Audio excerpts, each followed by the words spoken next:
中国国务委员兼外长王毅当天同美国国务卿布林肯通电话，就阿富汗局势及中美关系等交换意见。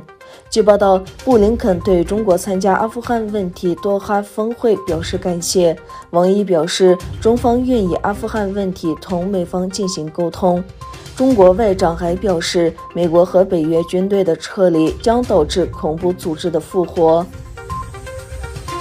据中国媒体报道，华夏航空东突厥散库尔勒至阿克苏航班18点14分着陆过程中滑出跑道，随后有序组织旅客撤离。撤离过程中，4名旅客有轻微擦伤。事发后，阿克苏机场跑道短时间关闭。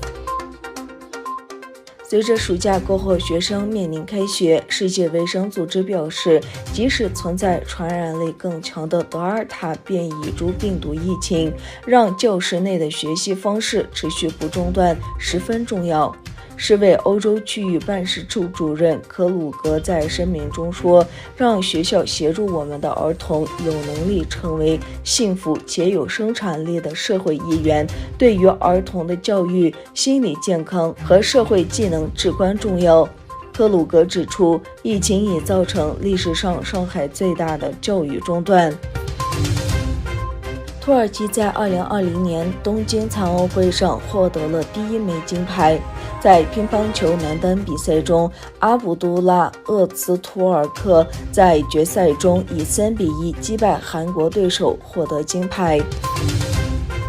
据华盛顿邮报报道，美国海关开始扣留从中国公司进口的太阳能电池板。这些公司据称从东突厥散强迫劳动中采购产品。与此同时，美国太阳能制造商联名祈愿，要求彻查中国公司以转移生产地的方式非法规避关税。这是华盛顿着手解决东突厥散持续存在的侵犯人权和强迫劳动问题更广泛努力的一部分。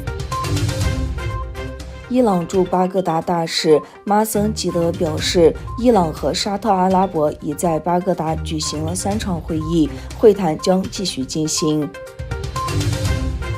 2016年，希腊驻巴西大使阿米里迪斯交涉案，法院昨天裁定死者的巴西籍妻子欧里维拉谋杀亲夫，判处31年有期徒刑。